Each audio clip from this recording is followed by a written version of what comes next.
between the two Democrats running for Nueces County Commissioner at Precinct 2. Arguably one of the more interesting local races on what's a short 2010 runoff election ballot. The incumbent, Betty Jean Gloria, is retiring, leaving her seat open. And one of these two Democratic candidates would like to fill that vacancy. There's Gloria Caceres, the former Chief of Staff for Solomon Ortiz Jr., and then there's Joe A. Gonzalez, the former Justice of the Peace for Precinct 1. Welcome to both of you, and good morning. Good morning. Good morning. I'll start off with the first question, and it's really to both of you, but Gloria, we'll get you to answer it first. And it's a pretty basic question, and that is, what would make you a better county commissioner than your opponent? Managing money. It's the role of a county commissioner is to manage the taxpayers' money, and I know how to do that. I can honestly tell you that I know how to manage the taxpayers' money. Same question goes to you, Mr. Gonzalez. What would make you a better county commissioner than your opponent? Well, I think it's the leadership experience that I've had in local, state, and federal as far as budgeting and also working with staff, which I supervise. But I think it's really the experience that I've had and the supervision and the leadership skills. Now that we have that first question out of the way, let me give you an opportunity to just have an opening statement. I'll give you each a minute, and Gloria, if you want to go ahead. Okay. I decided to run for county commissioner because I am the best qualified person. The role of a county commissioner is to manage the taxpayers' money, Katie, and I am that person. I know how to manage the taxpayers' money.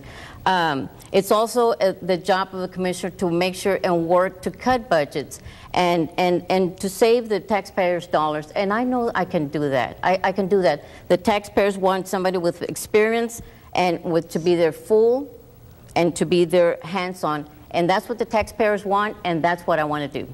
And Joe, let's get an opening statement from you as well. You know, same thing. I think that as a commissioner of Precinct 2, I know that, again, it's about jobs. I know it's about budgeting. It's about cutting. But, you know, I think we need to cut I feel we need to cut the commissioner's salary first before we start cutting anybody else's salary and use that salary for the rank and file and the DA's office, which is underpaid. But I think that my skills as far as the leadership and as a JP for 10 years, I'm very familiar how the whole system works. I'm familiar how the budgeting works. And it's about, you know, again, it's about finding where do we bring revenues other than cutting somewhere, just or jobs or whatever. But I think it's important that we continue to create jobs at our level. And I think that we need to focus a lot on trying to take care of the rank and file. Well, Gloria, let's get to the elephant in the room, if you will. The ad that Joe Gonzalez is running against you on child support. It's a tough one, and you dismissed the ad as Dirty Politics 101, quote, Dirty Politics 101, end quote, when Rudy asked you about it on Domingo Live just this past weekend. We have seen races in Nueces County where not responding directly to a negative ad and not returning on the attack seems to backfire on some candidates. So how do you plan to deal with this ad and your response to this advertisement? Gloria Caceres says she's ready to be your next county commissioner. How can she when she's failed to pay back thousands of dollars in child support owed to the government? By collecting money from both her ex-spouse and monies from the government paid to him, she effectively cashed in twice on thousands of dollars, part of which was your taxpayer money. Caceres has only paid a fraction of the child support owed before running for county commissioner, and she also failed to show up to court on more than one occasion as ordered by the judge on this matter. Gloria, will you take care of the taxpayers like you took care of your child support case? Well, my response to this, Katie, is that my personal life has nothing to do with what I want to do for the county commissioner. As the county commissioner, I want to focus on what needs to be done, and that's to make sure that our tax dollars are being taken care of. That's a very important issue that faces a commissioner in dealing with the budget. And I've got the experience on dealing with the budget with as a legislator, chief of staff, you know, advising my legislator, you know, how that money is going to be spent. But in response to the negative ad, you know, I have open records. It's open records on the child support and things like that. I want to know what he has that seal. That's what I want to know, and I think he owes it to the taxpayers. You know, I think he owes it to the taxpayers. So. And it's true, you know, I can defend myself on this child support issue because there's nothing there. There is nothing there. All right. I'm going to turn to you now, JAG.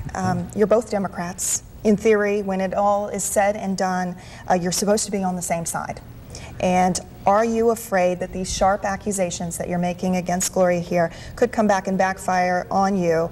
You've had your own burden of negative accusations lodged against you, specifically when you were a JP, your office there were questions asked about how you handled finances. So running this negative ad doesn't make sense to you. Well, you know, it's I think we need to be honest with the public. I think we need to be truthful with public. You know, we say that that I have experience and I've done this for 20 years. I think the public needs to know really how have you handled your 20 years. You know, I think the public needs to know. You know, I've been attacked for 4 months. You know, by my opponent and her camp, and you know, and I've been attacked about my audit. You know, and I think that I came forward. I think you know, right away I called a press conference. I wanted to clear myself. I wanted to show the people that I have nothing to hide. You know, when I called the press conference, you know, I laid everything on the table, and I called the audit. You know, it's not that an audit was done on me surprisingly. I called the audit because I wanted to make sure the audit cleared me, and it did clear me. You know, it said no fraud, no misappropriation of funds. $35 was an error that wasn't processed, whatever.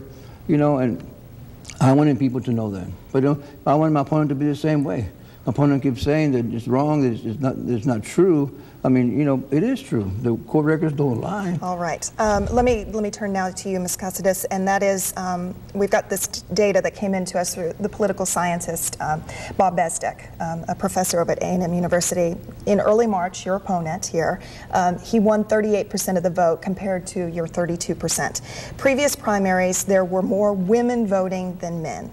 So, however, in 2010, Mr. Bezdek says the ratio of men to women, especially among Hispanics, was almost equal. So with all that said, how can you make up that 6% point difference in Hispanic women if they do not turn up in high numbers to vote for you? Well, I think one of the things that has helped me, I think, so far, and I think I truly believe that my numbers have come up because of the negative ad, because it was an attack on a woman. And there's a lot of single women out there that have children that are trying very hard to make ends meet, you know. So I think that it has upset a lot of people. It has upset a lot of women. And I think the women are going to come out and vote. And so, and again, you know, I'm still, you know, preaching to them and tell them, you know, they've got to come out and vote. They understand where I'm coming from. And so that's what I'm planning on doing, is continue talking to the people, continue talking to the women, and making sure that they come out to vote. So in response to that, Judge JAG, let me ask you this question. If you win this runoff and if you win the general election, that would mean that there would be no women on the Commissioner Court. Do you think that county government would suffer if there wasn't a female perspective or representation on the court? Definitely not, because the JP Court didn't suffer because they didn't have a woman in there. But you know, I think that having the person that really is concerned about the entire community, which should be women, men, youth, veterans, whatever it is, it makes a difference. I think that in my tenure as a JP, I took care of a lot of women. I took care of a lot of single parents and helped them with their kids to graduate, help them with you know, with issues that they had. So, you know, I mean, it's not about who's there, it's about the person, what does he brings to the table. And I think I bring a lot of things to the table that will help everybody in my constituents and everybody in this community. Well, coming up, we're going to be talking with both candidates some more as we continue this debate, so stay with us.